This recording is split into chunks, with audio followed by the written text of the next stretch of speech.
Hello.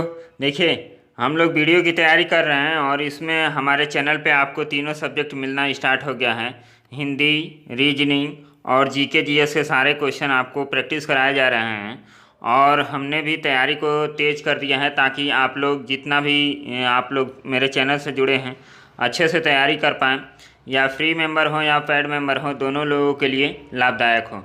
तो आप लोग सभी जानते हैं कि टाइमिंग क्या है। 3 बजे आप लोगों को पजल का एक सीरीज मिलता है, फिर 4 बजे हिंदी की प्रैक्टिस कराई जाती है, फिर आपको 6 बजे रीजनिंग की प्रैक्टिस कराई जाती है और फिर 8 बजे आपको जीके जीएस की प्रैक्टिस कराई जाती है। तो ये 4 क्लास है और 4 क्लास को आप लोग डेली अटेंड कीजिए। यदि नहीं पॉसिबल होता है इस टाइम पे अटेंड करना तो आप लोग रात में इसको अटेंड कीजिए, लेकिन देखिए ज़रूर, इससे काफ़ी ज़्यादा आप लोगों की तैयारी में हेल्प मिलेगी। और जो लोग भी मॉक टेस्ट लिए हैं, मॉक टेस्ट आप लोग सभी जानते हैं कि आप लोगों ने इतना भरोसा किया है हमारे ऊपर, तो हमने भी मॉक टेस्ट में अपना पूरा बेस्ट देने की कोशिश की है। अब 150 की जगह पे हमने कर दिया है कि 300 क्वेश्चन का एक मॉक टेस्ट देंगे, जिसमें 100 रीजनिंग, 100 हिंदी और 100 जीके जीएस, ताकि हम लोग मैक्सिमम क्वेश्चन की प्रैक्टिस कर पाएँ। तो काफ़ी एफर्ट मुझे भी करना पड़ रहा है, तो आप लोग अच्छे से तैयारी कीजिए और एग्ज़ाम 1.5-2 महीने में जब भी हो तो हम लोग इतना अच्छा से अपना लेवल तैयार कर लें ताकि हम लोग कट ऑफ से 30-40 नंबर ऊपर रहें और हम लोग का सिलेक्शन जो है एकदम पक्का हो। तो चलिए हम लोग क्वेश्चन देखते हैं जीके जीएस का। और बाकी जिसको भी मॉक टेस्ट आपको देखना है या कुछ समझना है तो उसके संबंध में हमने एक वीडियो बना दिया है और इस डिस्क्रिप्शन में भी आपको कुछ डिटेल मिल जाएगा, तो वहाँ से आप संपर्क कर सकते हैं। तो यहाँ देखिए, महात्मा गांधी भारतीय राष्ट्रीय कांग्रेस के अध्यक्ष कब बने थे? आप सभी जानते हैं ये काफ़ी फेवरेट है। महात्मा गांधी ने एक ही बार राष्ट्रीय कांग्रेस का अध्यक्ष बना था और वो भी 1924 में बेलगांव का अधिवेशन जो हुआ था वहाँ पे वो अध्यक्ष पद पे तैनात थे, मतलब अध्यक्ष का पद संभाले थे महात्मा गांधी ने। और एक चीज़ और इसमें जो भारतीय राष्ट्रीय कांग्रेस का है, ये 1885 में इसका निर्माण किया गया था। एयू ह्यूम और बदरुद्दीन तैयब ये लोग नेता थे और दादा भाई नौरोजी, ये सब लोग मिलके इसका गठन किए थे। तो ये काफ़ी ये इसलिए बनाया गया था जब आपका वो हुआ था भारतीय राष्ट्रीय आंदोलन का प्रथम क्रांति जो कहा जाता है 1857, उसके बाद से एक यूनिटी बनाने की कोशिश की गई थी इंडिया में, ताकि यूनिटी बना के काम किया जाए ताकि अंग्रेज़ों को ज़्यादा से ज़्यादा हम लोग फाइट कर सकें, फाइट किया जा सके उस समय। इसी सोच से इसका निर्माण किया गया था और हर साल इसके मीटिंग होता था अपने इंडिया में हर डिफरेंट जगह पे, ताकि अधिक से अधिक लोगों को जागरूक किया जा सके, जिससे हमारा जो मूवमेंट चल रहा था उस समय वो उसको और तेज़ किया जा सके और सारे लोगों को इकट्ठा करके हम लोग एक यूनिटी बना के लड़े अंग्रेज़ों के खिलाफ़। ये बाद में काफ़ी कारगर सिद्ध भी हुआ और इसको हम लोग देखते हैं। तो 1924 में बेलगांव का अधिवेशन जो हुआ था, 40वां अधिवेशन, उसमें महात्मा गांधी ने इसका अध्यक्ष पद संभाला था और एक ही बार अध्यक्ष पद संभाला था। तो उसके बाद ये कभी नहीं अध्यक्ष पद पे बने। और आप सभी जानते हैं कि ये 1915 में इनकी वापसी हुई थी, घर वापसी आप बोल सकते हैं। दक्षिण अफ्रीका से इंडिया आए थे और इंडिया आने के बाद इन्होंने काफ़ी भ्रमण किया, उसके बाद देखे कि इंडिया में क्या क्या प्रॉब्लम है। उसके बाद ये देश को आज़ाद करने में जुट गए। तो काफ़ी इन्होंने मेहनत किया और देश को आज़ादी दिलाई। तो इनके संबंध में आप सभी जानते हैं कि ये क्या है। अब देखिए, जो सेकंड क्वेश्चन है क्रीमी लेयर संबंधित है। क्रीमी लेयर आप देखते होंगे कि जो ओबीसी कैटेगरी के लोग आते हैं उसमें हम लोग लिखते हैं creamy layer, non creamy layer. Creamy layer और नॉन क्रीमी लेयर जिसकी इनकम 8 लाख से ऊपर होती है उसको हम लोग कैटेगराइज करते हैं। तो ये संबंधित है सामाजिक और आर्थिक हालात से जो जुड़े लोग हैं, पिछड़े वर्ग के लोग हैं, उनसे ये जुड़ा हुआ है ये टर्म क्रीमी लेयर से संबंधित। तो इसको हम लोग देखते हैं। वेदों के गद्य प्रकरण क्या कहलाते हैं? वेदों के गद्य प्रकरण क्या कहलाते हैं? तो इसको हम लोग क्या कहते हैं? ब्राह्मण कहते हैं। तो इसको हम लोग वेदों के गद्य प्रकरण को कहते हैं। अब यहाँ पे देखिए ये लिखा गया है, भारतीय फुटबॉल की निम्नलिखित में से किस राष्ट्रीय प्रतियोगिता का आरंभ 45 में किया गया था। देखिए ये प्रीवियस ईयर के सारे क्वेश्चन हैं और हमारा टारगेट है कि प्रीवियस ईयर के क्वेश्चन को सॉर्ट आउट किया जाए, ताकि जो 20 से 30% जो प्रीवियस ईयर के क्वेश्चन रिपीट किए जाते हैं तो वो हम लोग का कंफर्म हो सके और उसमें हम लोग गलती कम से कम कर सकें। तो यहाँ पे 1945 में पूछा गया था कि कौन सा जो यहाँ पे ट्रॉफी दिया गया है वो संबंधित है, तो यहाँ पे कौन सा हो जाएगा आपका, ये होगा ये DCMAF कप, ये जो है 1945 में बना था और इसका वहाँ उसी समय से इसका क्या हो रहा है, प्रतियोगिता हो रहा है। और डूरंड कप को देखेंगे, ये काफ़ी पुराना है, 1988 में हो गया। संतोष ट्रॉफी ये 1941 में से आयोजित हो रहा है। तो उसके बाद नेक्स्ट क्वेश्चन देखेंगे, लाल बहादुर शास्त्री स्टेडियम कहाँ है, तो ये हैदराबाद में है लाल बहादुर शास्त्री स्टेडियम।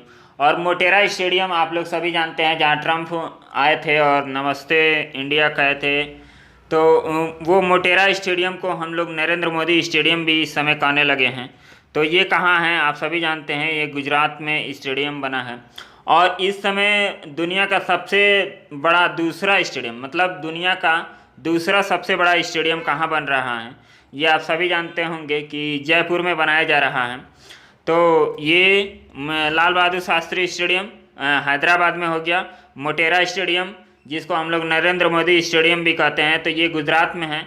और दूसरा सबसे बड़ा स्टेडियम जयपुर में बनाया जा रहा है। जयपुर किसकी राजधानी है, राजस्थान की राजधानी है। और राजस्थान के मुख्यमंत्री का नाम है अशोक गहलोत। अशोक गहलोत, हाँ अशोक गहलोत ही है शायद। अब देखिए कुछ हुए मिसप्रिंट हो जाता है वीडियो बनाते वक्त, तो आप लोग सिंपली उसको कमेंट करके बता सकते हैं कि हाँ सर यहाँ पे कुछ गलती हो गई। अब हमें काफ़ी ज़्यादा मेहनत करना पड़ रहा है, तो इसलिए कुछ ह्यूमन एरर हो सकता है, तो आप लोग उसको माइंड मत कीजिएगा, सिंपली कमेंट कर दीजिएगा कि यहाँ पे गलती हो गई, तो हम उसको एक्सेप्ट करेंगे। हमें ये घमंड नहीं है कि हम बहुत कुछ जानते हैं, हम अब भी सीख रहे हैं और आप लोगों को सिखाने की कोशिश करते हैं। तो इस सीखने और सिखाने में गलतियाँ होती रहती हैं, तो इसी गलतियों को हमें कम से कम करना है। यही हम आप लोगों को मॉक टेस्ट में सिखाते हैं कि मॉक टेस्ट में हम आपकी इतनी प्रैक्टिस करा दें ताकि आप लोग एग्ज़ाम देने जाएं तो गलतियां कम करें। जितनी गलतियां कम करेंगे उतना ही सिलेक्शन की पॉसिबिलिटी आपकी बढ़ जाएगी। अब देखिए पराध्वनि गति का मापांक किस इकाई से होता है, तो ये मैक से होता है। रिक्टर ये क्या होता है, ये भूकंप की तीव्रता को मापा जाता है, आप सभी जानते हैं। यहाँ पे हर्ट्ज लिखा गया था, तो ये आवृत्ति का मापक है। और यहाँ नॉट ये समुद्री मील को मापने के काम आता है। तो ये जहाज जो समुद्र में चलते हैं उसको नॉट के इकाई में मापा जाता है, ये भी दूरी का ही मात्रक है। तो यहाँ पे चलिए, लाल रक्त लाल दिखाई देने का कारण है होमोग्लोबिन। ये सभी जानते हैं कि होमोग्लोबिन के कारण ही रक्त लाल दिखाई देता है। जल जो साबुन लगाने पर अच्छा झाग नहीं बनता है, ये खारा जल होता है। खारा जल में साबुन से आप हाथ धोएंगे तो उसमें झाग नहीं बनता है। चलिए नेक्स्ट क्वेश्चन देखते हैं। निम्नलिखित में से कौन सा सागर में सबसे अधिक, नहीं सागर नहीं लिखा है, निम्नलिखित में कौन संसार में सबसे अधिक तीव्रता से काटता है। तो सबसे अधिक तीव्रता से कौन काटता है, इसको हम लोग क्या लिखेंगे, ये पनामा का जो दीमक होता है ये सबसे अधिक तीव्रता से काटता है। तो इसका आंसर यही होगा। अब देखिए इस टाइप के क्वेश्चन यदि आप पढ़े होंगे तभी कर पाएंगे, आप इसमें तुक्का नहीं लगा सकते हैं। और हम आप लोगों से रिक्वेस्ट यही करते हैं कि जीके जीएस जब भी सॉल्व कीजिए तो आप कम से कम क्वेश्चन कीजिए, लेकिन आप 100% एक्यूरेसी के साथ कीजिए। और सबसे ज़्यादा गलत होने का चांसेज हम लोग का जीके जीएस में होता है। हम लोग करने को तो कर देते हैं 40 क्वेश्चन और पता चलता है कि हमारा 25 क्वेश्चन सही हुआ, 15 क्वेश्चन गलत हुआ। तो 15 क्वेश्चन गलत हुआ तो ये तो कट गया आपका 25 क्वेश्चन सही, और 15 में 7.5 नंबर और माइनस कर दीजिए तो आपका 50% का माइनस मार्किंग है, तो 7.5 नंबर आपका माइनस हो जाएगा। तो इस बात को ध्यान देना है, आप कम से कम क्वेश्चन कीजिए लेकिन आप एक्यूरेट क्वेश्चन करने की कोशिश कीजिए। ज़्यादा क्वेश्चन करने की ज़रूरत नहीं है। यदि 25 क्वेश्चन आप राइट अटैम्प्ट करते हैं तो आपके क्या हो जाएंगे, सिलेक्शन के चांसेज बहुत बढ़ जाएंगे। कोशिश ये करने आए कि हिंदी और रीजनिंग में 45 प्लस 40 प्लस आपके नंबर होने चाहिए, और जीके में यदि आपके 25 प्लस आपके नंबर आ रहे हैं तो बहुत बढ़िया है और आप सिलेक्शन 100% लेंगे। 40 क्वेश्चन करके 25 क्वेश्चन सही करना है, ये बहुत बड़ी बात नहीं है। आप 25 क्वेश्चन कीजिए और 25 क्वेश्चन ही आपका सही होगा तो आपको 50 नंबर मिलेंगे। और 40 क्वेश्चन किए हैं, 25 क्वेश्चन सही है, 15 क्वेश्चन आपका गलत हो गया तो 7.5 नंबर आपका माइनस हो जाएगा। और 7.5 नंबर बहुत ज़्यादा आपको खलेगा। आपको पॉइंट में सिलेक्शन रुक सकता है, आपका 0.5 से नंबर सिलेक्शन रुक जाएगा। तो आप लोग कोशिश यही कीजिए कि ज़्यादा से ज़्यादा क्वेश्चन सही कीजिए, तुक्केबाजी नहीं करना है। तुक्केबाजी करेंगे तो बहुत ज़्यादा नुकसान हो जाएगा। चलिए, गोल्डन पेन ऑफ फ्रीडम पुरस्कार किससे संबंधित है? गोल्डन पेन ऑफ फ्रीडम पुरस्कार किससे संबंधित है? तो ये पत्रकारिता से संबंधित है और इसको हम लोग पत्रकारिता के क्षेत्र में ये पुरस्कार दिया जाता है। 1961 से इसका शुरुआत किया गया था, 1961 में इसका शुरुआत किया गया था गोल्डन पेन ऑफ फ्रीडम। चलिए नेक्स्ट क्वेश्चन देखते हैं। मुगल काल में पुलिस बल के मुखिया को क्या कहा जाता था? तो ये कोतवाल कहा जाता था मुगल काल में। नेक्स्ट क्वेश्चन, भारत के प्रथम गृह मंत्री इनमें से कौन है? तो आप सभी जानते हैं सरदार पटेल हैं। ये इनको लौह पुरुष भी कहा जाता है सरदार पटेल को। और ये इंडिया को यूनाइट करने में काफ़ी ज़्यादा इनकी भूमिका रही है।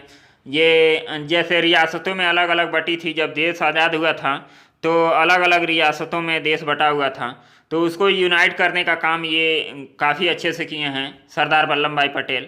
और सरदार वल्लभ भाई पटेल की एक मूर्ति गुजरात में बनाई गई है। आप बताइएगा कमेंट करके कि किस स्थान पे इनकी मूर्ति बनाई गई है और कब बनाई गई है, ये आप लोग कमेंट करके ज़रूर बताइएगा। चलिए नेक्स्ट क्वेश्चन हम देखते हैं कि रामायण में मांडवी किसकी पत्नी थी? अब देखिए, रामायण में मांडवी किसकी पत्नी थी? तो ये किसका आप लोग आंसर देंगे? ये भरत की जो पत्नी थी उनका नाम था मांडवी। और लक्ष्मण की पत्नी का आप सब जानते हैं कि उर्मिला थी लक्ष्मण की पत्नी। और मेघनाथ की पत्नी को हम लोग सुलोचना कहते हैं और सुग्रीव की पत्नी को रूमा कहते हैं, रूमा। तो ये आप लोग याद रखिएगा। अब देखिए, जो फेमस होता है और ये इस टाइप के जीएस के क्वेश्चन कब कहाँ से आ जाएंगे इसका कोई भरोसा नहीं होता है। तो आप लोग जीके जीएस जहाँ से भी पढ़ रहे हैं, टेंशन लेने की बात नहीं है। आपको मान के चलना है कि 25 क्वेश्चन हमें राइट करना है और 25 क्वेश्चन आप लोग कर देंगे तो आप लोगों का बहुत बेहतरीन जीएस हो जाएगा। आप ये मत सोचिएगा कि 45 प्लस हमें जीके जीएस करना है, तो बहुत ज़्यादा आप लोगों को नुकसान उठाना पड़ जाएगा। तो आप लोग दिन भर जीके जीएस से पढ़ते रह जाएंगे और इसमें नंबर 45 प्लस लाना बहुत ज़्यादा टफ है। तो आपको ये नहीं करना है। आप रीजनिंग में ला सकते हैं 45 प्लस नंबर, हिंदी में ला सकते हैं 45 प्लस नंबर। तो यहाँ पे फोकस हमें करना है। तो ये देखिए 90 क्वेश्चन यहाँ पे हो गया और 25 क्वेश्चन यहाँ पे, तो लगभग आपका 115 क्वेश्चन आपका बन जाएगा। ये कहाँ से आ गया, चलिए हटाते हैं।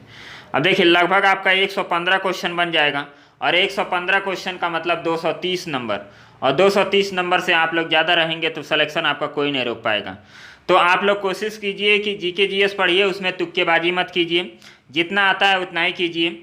और हिंदी और रीजनिंग को काफ़ी स्ट्रांग करना है। रीजनिंग हम पढ़ा ही रहे हैं। रीजनिंग आप फुल मेरे पीडीएफ या मेरे कोर्स से रिलाई कर सकते हैं। हम भी आप लोगों के लिए काफ़ी ज़्यादा मेहनत कर रहे हैं।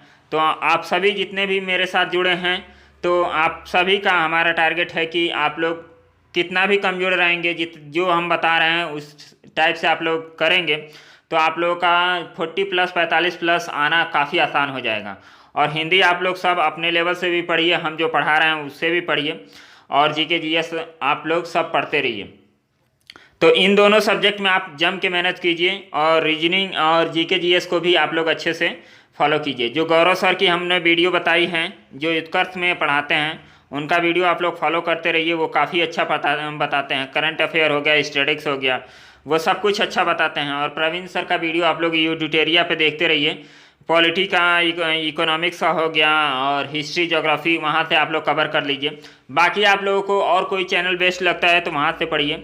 कोई हम फोर्स नहीं करते हैं कि आप लोग यहीं से पढ़िए। आप लोग अपने लेवल से भी देख लीजिए कि आप लोगों को क्या समझ में आता है, क्या अच्छा लगता है। ये आप लोग खुद जानकार हैं और अच्छे से कीजिए। अब यहाँ पे देखिए प्राचीनतम वेद कौन सा है? तो ये सभी जानते हैं कि ऋग्वेद है प्राचीनतम वेद। तो इसको हम लोग संगीत का उल्लेख यदि आपसे पूछा जाए तो ये सामवेद में है। संगीत का उल्लेख सामवेद में किया गया है। और इसमें आप लोगों को और जादू टोना का उल्लेख किस में किया गया है, ये आप लोग बताइएगा। अथर्ववेद में है कि यजुर्वेद में है। चलिए नेक्स्ट क्वेश्चन देखते हैं। तरला दलाल किस रूप में प्रसिद्ध है? तरला दलाल यहाँ पाक कला विशेषज्ञ के रूप में प्रसिद्ध हैं। तो ये हो गया। अब उसके बाद हम लोग यहाँ देखते हैं फिर से, ये देखिए मुफ्ती मोहम्मद सईद, ये 2015 में क्वेश्चन यहाँ पे मुख्यमंत्री के रूप में पूछा गया था। तो हमें अब मुख्यमंत्री तो याद नहीं करना है। आप सभी जानते हैं कि जम्मू कश्मीर को यूनियन टेरिटरी में बना दिया गया है। एक पार्ट को हम लोग लद्दाख कहते हैं और दूसरे को जम्मू एंड कश्मीर कहते हैं। तो ये दोनों क्या हो गए? यूनियन टेरिटरी हो गए हैं। और इस समय ये टोटल यूनियन टेरिटरी कितने हो गए हैं? 9 यूनियन टेरिटरी हो गए हैं। और 27 पहले राज्य थे, 28 पहले राज्य थे, अब कितने राज्य हो गए हैं? 27 राज्य हो गए हैं। यदि यूनियन टेरिटरी इनकी बात की जाए कि कब इनको यूनियन टेरिटरी बनाया गया, और सभी आप जानते हैं कि 370 इसमें आर्टिकल था जो एक विशेष राज्य का दर्जा दिया जाता था यहाँ पे। तो यहाँ पे विशेष राज्य का दर्जा था 370 और इसको समाप्त किया गया था 6 अगस्त 2019 को। ये पार्लियामेंट में इसके खिलाफ प्रस्ताव पारित किया गया था और सब लोगों ने रिकमेंड किया। तो इस समय इसको कानून को समाप्त किया गया था। आर्टिकल 270 को 370 को समाप्त किया गया था 6 अगस्त 2019 को। और इसको जो जम्मू कश्मीर को यूनियन टेरिटरी बनाया गया था 31 अक्टूबर 2019 को इसको यूनियन टेरिटरी के रूप में बनाया गया था। तो तब से लेके अब तक यहाँ पे गवर्नर ही रहते हैं, मुख्यमंत्री को अपॉइंट नहीं किया जाता है। तो यहाँ पे देखिए जम्मू एंड कश्मीर के जो मुख्यमंत्री हैं, मुख्यमंत्री कह रहे हैं, गवर्नर हैं मनोज सिन्हा को हम लोग मनोज सिन्हा इस समय जो हैं जम्मू एंड कश्मीर के गवर्नर हैं। और लद्दाख के गवर्नर देखा जाए तो लद्दाख के गवर्नर हैं आर के माथुर हैं लद्दाख के गवर्नर। तो ये इससे रहा जम्मू कश्मीर से इम्पोर्टेंट कुछ रिलेटेड जानकारी है। तो आप लोग इसको क्या करेंगे, जो जो इन्फॉर्मेशन आप लोगों को एक्स्ट्रा लगे उसको नोट कर लीजिएगा। अब देखिए इसको हम लोग करंट अफेयर के रूप में देखें तो ये करंट अफेयर का भी टॉपिक हो जाएगा। तो आप लोगों को 2019 तक का तैयार करना पड़ सकता है। तो हमें ये नहीं 2-3 साल से भी पुराना करंट अफेयर पूछा जा सकता है। जो इम्पोर्टेंट टॉपिक होते हैं वो करंट अफेयर में हमेशा बने रहते हैं। तो ऐसे टॉपिक को आप लोग हमेशा बना के रखिए कि उससे रिलेटेड यदि कभी क्वेश्चन पूछे जाते हैं तो आप लोग याद रखिए। और कई लोग पूछते हैं कि सर करंट अफेयर कहाँ तक पढ़ा जाए।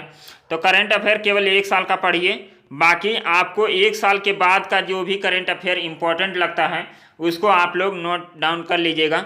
तो वो काफ़ी अच्छा रहेगा आप लोगों के लिए करंट अफेयर। आपको ये नहीं है कि 2 साल का बैठ के आप PDF रट कर रहे हैं, कोई बुक रट रहे हैं, तो इस तरह नहीं करना है। आप लोग करंट अफेयर 1 साल का मैक्सिमम पढ़िए, तैयार कीजिए। और जो इम्पोर्टेंट घटनाएं हैं उसको आप लोग याद रखिए। जैसे मान लीजिए GST कब लागू किया गया था, ये नोटबंदी कब लागू किया गया था। तो ये इम्पॉर्टेंट टॉपिक है, हाईलाइटेड टॉपिक है, तो ये कभी भी पूछे जा सकते हैं। तो इसको करंट अफेयर की कैटेगरी में नहीं रखना है, ये हाईलाइटेड टॉपिक हैं। तो इसको आप लोग याद रखिएगा कि क्या कब हुआ था। तो इसके लिए आप लोग स्पीडी खरीद लेंगे एग्जाम के टाइम तो काफ़ी अच्छा आप लोगों का तैयारी हो जाएगा। भारत का संविधान लिखा गया था किस समय? अब देखिए इसमें जो ऑप्शन दिया गया है 3 वर्ष से अधिक समय नहीं लगा था, 2 वर्ष से अधिक किंतु 3 वर्ष से कम। तो इसका जो एग्जैक्ट है 2 साल लगा था, 2 ईयर 11 मंथ और 18 दिन लगा था।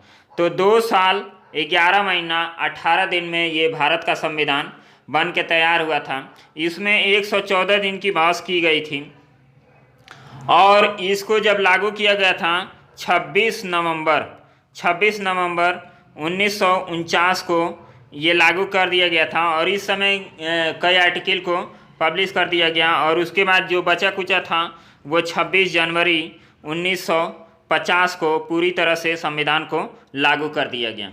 तो ये हमारा संविधान जो है, संविधान से रिलेटेड कुछ क्वेश्चन हैं, इसको हम लोग देखें। अब चलिए यहाँ पे एक और क्वेश्चन पढ़ते हैं। ये भारतीय संविधान में कितने मौलिक कर्तव्य हैं?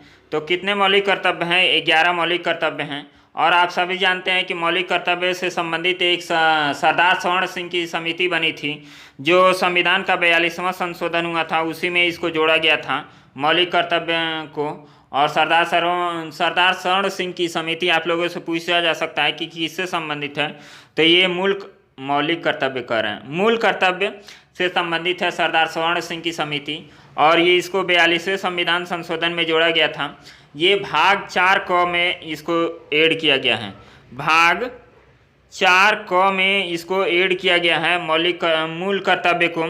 और अनुच्छेद देखा जाए तो 51 क में इसको ऐड किया गया है।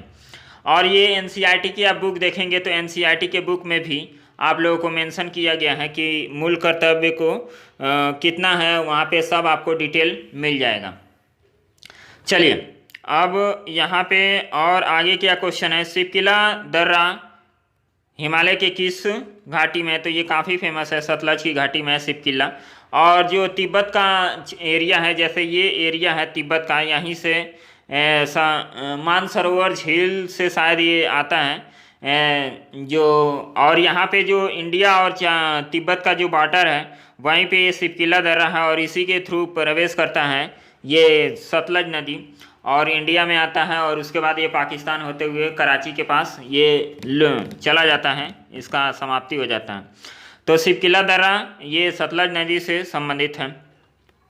त्रिपुरा को कब भारत के पूर्ण राज्य के दर्जा दिया गया था? तो ये 1972 में इसको पूर्ण राज्य का दर्जा दिया गया था। और 21 जनवरी 1972 में त्रिपुरा को क्या किया गया था? पूर्ण राज्य का दर्जा दिया गया था।